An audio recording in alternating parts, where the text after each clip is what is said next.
Hi, and welcome to Tourism Matters. I'm your host, Lisa Boulton, with the Calaveras Visitors Bureau, and I have with me today the lovely Shelby French, who's Executive Director of the Calaveras Winegrape Alliance.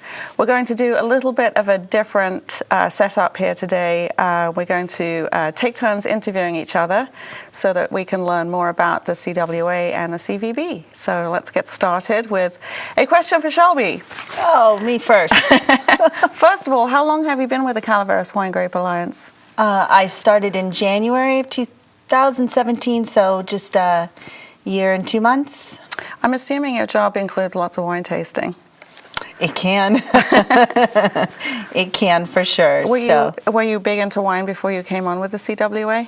Yeah, absolutely. I worked a little bit in the wine industry before and had a great interest in Calaveras through some of my previous employments here in Calaveras. So I didn't actually live here, and we moved here about a year ago, or when I got the job, and I had my eye on 2 jobs here in Calaveras County, and that was one of them. So it was just great timing for us. I was very lucky for Calaveras too to have you here. Absolutely. You. So one project that I know that you're working on right now, because we've been collaborating a little bit on it, is the new Calaveras Winegrape Alliance Wineries map. Yes. So your current map, let's take a look at that. Yep. So it's kind of right now it gives an overview of the wine experience in Calaveras by basically showing a map of where the different wineries are located. Yes, it does. It's 8 pages, and so we basically just have about enough room for all of our winery listings, the map, a little bit on our restaurants and some of our hotel partners, and then a little bit about our region. So we're actually doubling the size of the map, so we'll have 16 pages versus the 8 that we have, and I'm really excited about it because all of our wineries are so unique and so special in their own way. So the new map is going to give us more opportunity to add more content so that the visitor can really find out more about the winery, where they can go on a cave tour, or which wineries have live music or concert series, best places to travel or to visit when you're traveling with pets, that kind of thing. You have been helpful, very helpful in helping us create the infographic, which I'm also very excited about. That's going to be in the map, and that's just going to be a really fun visual for the visitor. Somebody who picks up the map so they can find really important info about our region, where the best Barberas are, or dessert wines, sprinkled in with really fun facts and humorous facts. So that's been fun collaborating with you on that, because you have so much wit.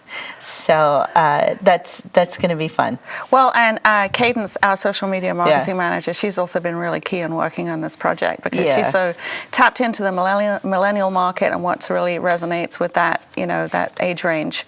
Yeah. That it's been really helpful as well, having her input. Yeah, definitely. We kind of bounced different ideas together when we get together and talk about it, and we have that strong committee too of our members. But when we talk about like where, how can we sort of feature some of the wineries that offer this bit of whimsy or humor, like Twisted Oak, and then Cadence or yourself will come up with which wineries can take a joke, so that it's just adding those little spins to the infographic that'll make it really fun to read, I think. Yeah, I think one of the things that makes Calaveras wine experience a standout is that it's a snob-free zone, and that's how we always market it. And people like that. Yeah, absolutely. Yeah, so it's going to be fun. It's going to have this infographic, and it's actually going to fold down to about the same size, so you can still distribute it in the same places, correct? Yeah, definitely. And one of the features, one of the small things that maybe you don't think about is we're going to go with a matte paper, because you can't write on this very well. And so a lot of people in the tasting room, they use these maps, they hand them out, they're asked every day, all day, where else should I go? Or I really like this wine. Who else has, Grenache wine? And then the tasting room personnel have trouble writing on these because of the gloss finish. So Foothill Printing prints them for us, and they're going to do a matte finish.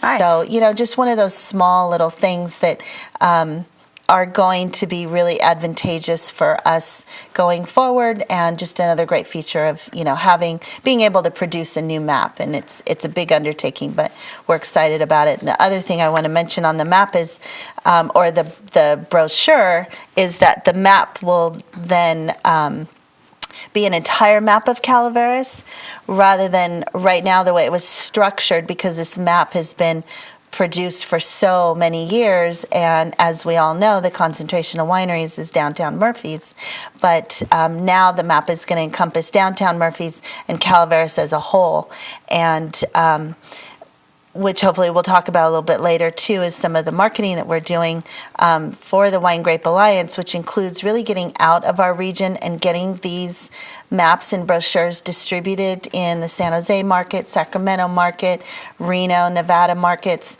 And so there's going to be the directional, I don't know, you probably have good terms for it, but the directional on the map that says like Sacramento's 2 hours away, or San Jose, or 3.5 hours to Tahoe City. Yeah, the drive times on the map, so that when these are out in those markets, or even in Sacramento, working with the Visit Sacramento group, that people can see, this is a quick, easy drive. Let's head on up there. So. Yeah. So do you not currently have a contract with Certified, which is the distribution organization? Interesting that you asked that. That's a funny story, I think.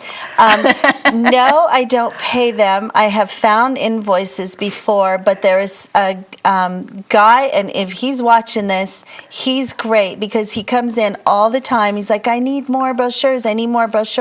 So he really has taken it upon himself to include our brochures locally. So he's the local person. So I don't think that they're being distributed outside of our local region, but he's really great, and he just takes cases of them. Nice. So and he must be a wine drinker. Excellent. Because he loves our wine industry. Every wine drinker is a fan of Calaveras wines. Yeah, Come absolutely. On. Yeah. So actually, I want to mention something that we have a different setup on our set this time. Normally, we would have Calaveras County banners behind us, and we have a little different setup where we actually have some pretty props here. And I happen to notice that we have Quail Kilns, really beautiful Quail Kilns vase right here. I don't know if the camera can even get to it, probably not. And then a bowl on the table. Very and nice. I just want to mention that before I started working here with the Calaveras Visitors Bureau, and before that with Cave and Mine Adventures, we owned a timeshare at Mountain Retreat, and we used to vacation up here every single year. And every year we would go by Quail Kilns and pick up some beautiful pottery. It's just there on Highway 4. You turn off where Bryce Station Vineyards is as well. Yeah. And that was one of the major attractions for us coming here, is finding this beautiful pottery. And it's very distinctive, so it's obvious to me as soon as I sat down that these were from Quail Kilns. I just want to give a shout out to Quail. They did a beautiful job. Yeah, and to Bryce Station. Yes, certainly and one Bryce of my Station. favorite wineries to recommend people visit. Absolutely. Because to me they just encompass everything that's so great about Calaveras County. Family run and operated, super hospitable. It's charming. It's in the redwoods, and they have the concert series, they have the art, they have Quail Kilns, they have just so much to walk around their property and enjoy there. Shakespeare on the Vine. Shakespeare on the Vine. You pass the beautiful gardens. I love the charm there at Bryce Station. So. Tara Caton, who does the Shakespeare on the Vine too, she's just been snapped up by the Oregon Shakespeare Festival. Wow. But she's still coming back to Calaveras to do Yeah. Shakespeare on the Vine for Bryce Station Vineyards, which, if anybody hasn't been out there, that is an amazing venue. Yeah. They actually built a stage. They built a little wooden amphitheater. I have seen some... I've been to the Old Vic in London and seen Shakespeare in my youth. Many, many, many years ago.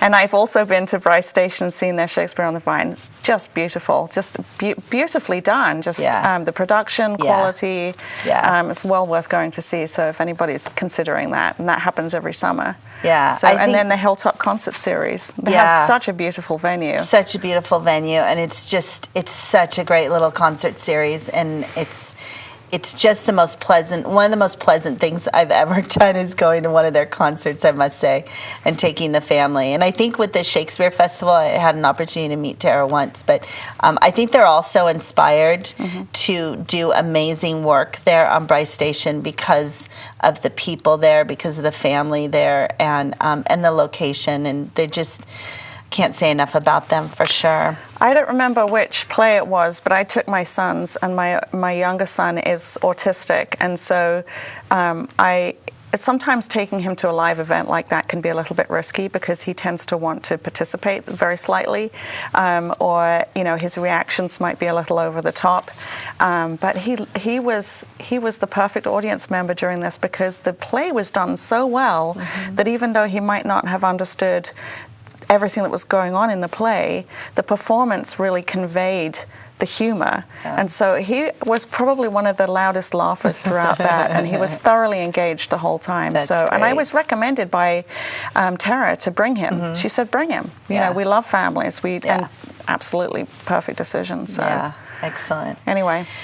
Well, I know sometimes, so I have a question for you, because I know sometimes I call you with certain challenges that I go through, as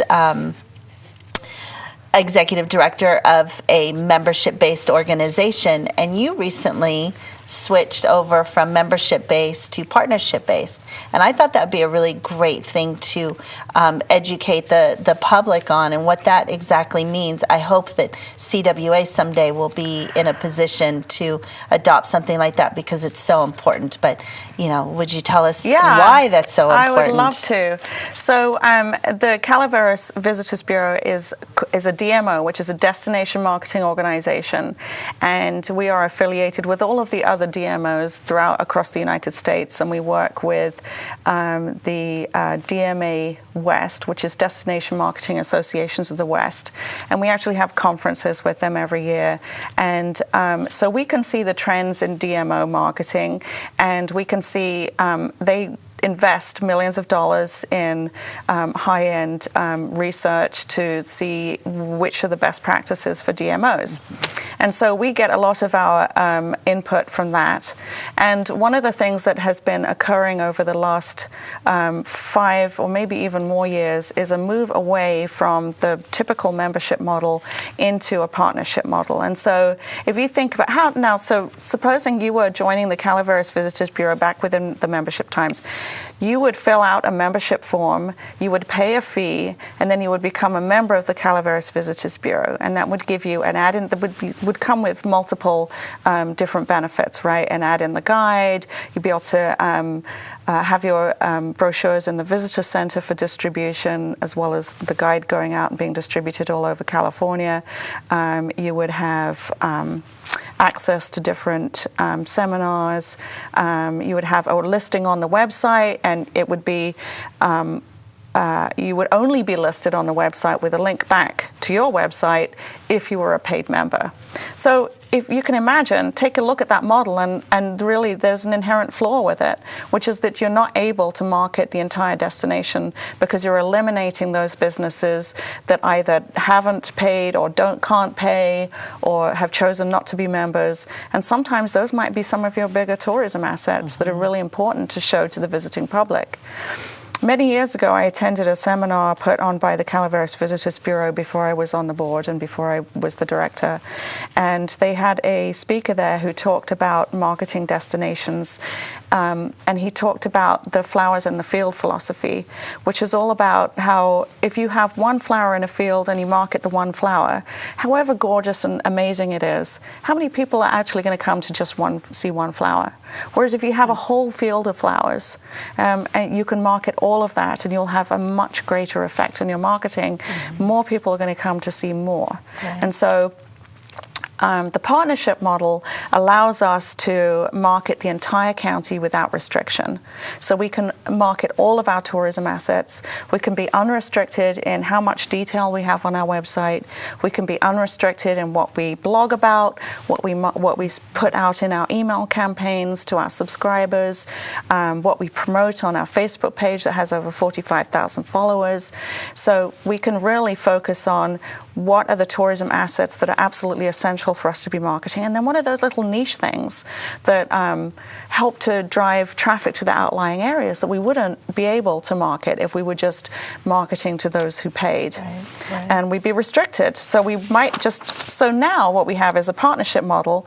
We still do have opportunities for businesses to invest in the Calaveras Visitors Bureau, some of their marketing plans, like, for instance, the Calaveras Experience Guide. So this printed piece here is entirely funded by partnership dollars. So people pay to have their listings in here. This is none of this comes from our TOT dollars, from our tax dollars. So this is entirely privately funded. There'll be other opportunities, joint marketing opportunities that we are recommending for our businesses to be involved in. But almost everything else that we do is now unrestricted. So for this, because it's a big outlay, it costs over $30,000 to print and even more to distribute. For this piece right here, we do require, a financial investment. But for almost everything else we do not any longer. The only other thing, so if you've paid to have a listing in the guide, we allow you to have your brochures in our visitor center and we distribute those. And the only reason we restrict that is because we have limited space. So we restrict it to those who've invested in the guide. But everything else is now available for us to market without having any kind of restriction. So we can actually do a far better marketing job than we could have done otherwise. And since we're mostly funded by TOT dollars from the county and the city, that means we can just do the most exemplary job we possibly can do on marketing the county, and that's the difference. So partnership model, yay. Yeah, absolutely. I know years ago I started the Local Roots food tours, so they hired me to put that all together, and we advertised, so we were a paid member. And I remember working with that company and with Lisa Mayo, I think, was there. My predecessor. And so we were advertisers, but it was a big chunk of money, and it was something that we were kicking off a food tour, which is such a great thing for Calaveras County, and especially with that company, which is situated in Sacramento. So it was going to enable us to really reach that market and bring people here from that from Sacramento region to come and discover the incredible food culture that was emerging and the great restaurants and chefs that we had.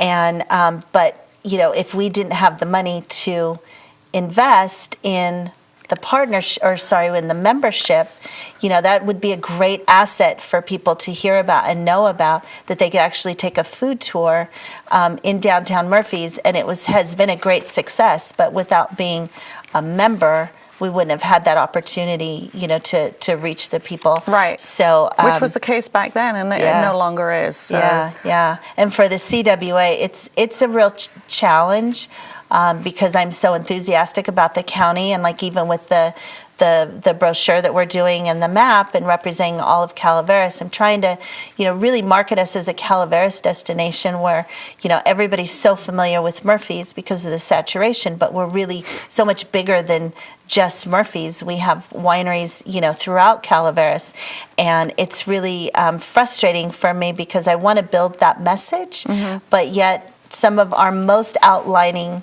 areas, I don't have a member there. So, I would love to have Prospect 772, which is on the outer, edges of Angels Camp, between Angels Camp and Copperopolis, because it would be such a great way for us to market as a region. Or Renegade, and what they're doing in McCollum Hill. I don't have any other wineries or members that I can promote in McCollum Hill, and so often McCollum Hill gets overlooked as part of a great wine destination, at least in our marketing.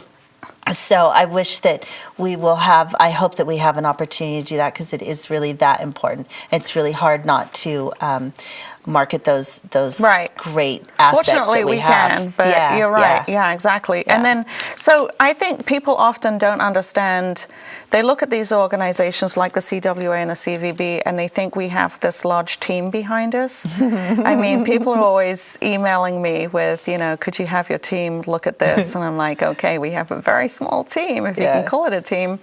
How many people work at the Calaveras Winegrape Alliance? So there's really just me. However, we have a part-time bookkeeper that comes in a couple hours a week, and she helps keep up with all the billing and whatnot. So that's great that I don't have to. And then just within the last 6 months or so, we were able to bring on Emily Metzger, and she's helping. Limited. She was pregnant and she just had a baby, and so she's just now getting her toe back into it. But her baby's really young still, so that has been tremendous. Even with her working 10 hours a week, even if she can give us 10 hours a week, it's so beneficial. It's tremendously helpful, especially because she's so strong in other skill sets. But I was so happy the first 3 months before she went off on maternity leave, we had her, and it was so great to report to the board and just say, it's amazing how much more productivity we have just by having her there. So I'm really excited to have her on board and working with us, and looking forward to that being more long-term. So as she's able to start to find some childcare or whatnot, or bring the baby, because she can work and I'll hold the baby.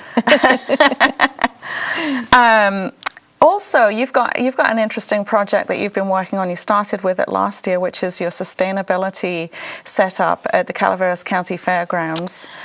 And I think sustainability is one of those areas that we could really promote more. And so I love that you're working on this, and I want us to get more involved in it too. Yeah. But so sustainability in wine production and agriculture, tell us a little bit about that and how that's looking for, the upcoming year. Yeah. Last year, so over the years, our wine pavilion, in conjunction with the Calaveras Fairgrounds, we help them really. They do most of the work, but we help them host the Sierra Foothills Wine Competition.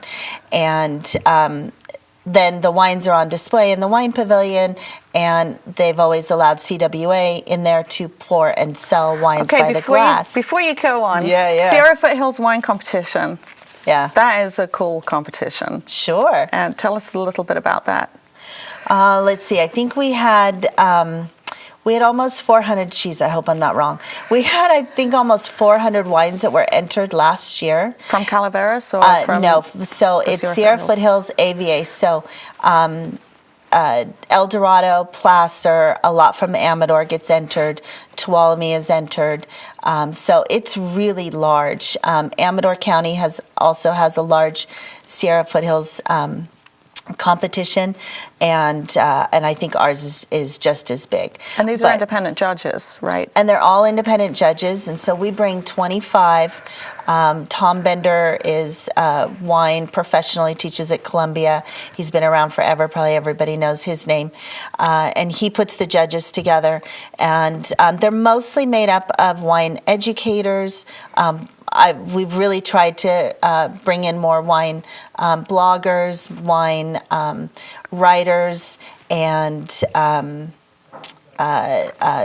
buyers, wine buyers. I mean, we have one of the main wine buyers for Rayleigh's who participates every year. And so the winners of that, they come as part of your sustainability display out there? So a little bit different. So we have that going on. And then last year, the fairgrounds allowed us the opportunity. Floriculture moved to a different building. And so we were able to expand our exhibit space in that wine pavilion building, which had a lot of open space. So we created a sustainable exhibit on sustainable practices in winemaking and grape growing. So we had cover crops in there. We had bugs on display, live bugs, and throughout all of that, there's signage. So it's very it's self-guided but interactive, so you can read about why the bugs are important to sustainable farming practices, and why the cover crops and how one cover crop might be used for erosion control or to break up hard compact soil, and we had compost tea and whatnot in there, and then so we've kind of been building upon it and expanding it. So it's a great feature of the fairgrounds, I think. So if somebody had something to contribute to that exhibit space, because there is still room, isn't there, for more? Yes. How would they get hold of you for that? And they can contact me at calaveraswines@att.net, or they can call the office at 209 927. Oh, jeez. Crazy. Let's just All right, do the skip email. that. You can edit this, right? So it's, Yeah. what is it, Shelby at Drink Oh, Calaveras? Shelby at Drink Calaveras. Yeah. .com. Yeah. Yeah. And so I just went and spoke with Calaveras Grown at their board meeting last night to invite them, working with the master gardeners, and they're looking at ways to do something a little bit more fun, interactive, a little more, I guess, more three-dimensional versus what they've done in the past with their information tables and whatnot. So they're looking at what kind of opportunities they have through their UC Extension program to bring maybe some live interactive displays up. So looking forward to expanding on that. Didn't you have owls as well? Yeah, we had predatory owls, and we'll have them again from the Wildlife Society. And that's a great feature because the owls are so important. One of our board members and vineyard managers, Steve Collum, I mean, he builds owl boxes, he sells, and he also works with the Wildlife Society to bring owls into the vineyard because they really do keep those pests down. That's amazing. Yeah. So yeah. are you looking, so is the goal to make this a year-round sustainability exhibit? Long term, that would be really amazing. You know, we'll have to see how that goes. You know, we have live cover crops on display and live bugs. So, you know, I think it's something ultimately that we can look forward to doing. It'd be great to have a place where we can bring tours and groups or wine educators into Calaveras to, you know, go to one location to learn more about our region and why it's unique and special. Steve Collum is also working with the fairgrounds and talking about putting in like a demonstration garden or vineyard, and so that's in talks, but it looks like they're trying to work it out. So we would actually have a vineyard there on the fairgrounds that we could bring people to and show them, amazing. Yeah, some of the different varietals throughout their growth cycle. Right. So I can't believe that we've almost run through our half an hour segment That's here. impossible. We had these big long lists. We didn't really I didn't get get to ask you about the guide. It's okay. You can find out everything that you ever wanted to know about the Calaveras Visitors Bureau by going to gocalaveras.com, and the Calaveras Winegrape Alliance is at calaveraswines.org. And thank you very much, Shelby, for joining us. Thank you, Lisa. From Executive Director of the Calaveras Winegrape Alliance. It's always a pleasure. So glad to always be working closely with you. Thank you for joining us. Of course. And thank you for tuning in this time to Tourism Matters. See you next time.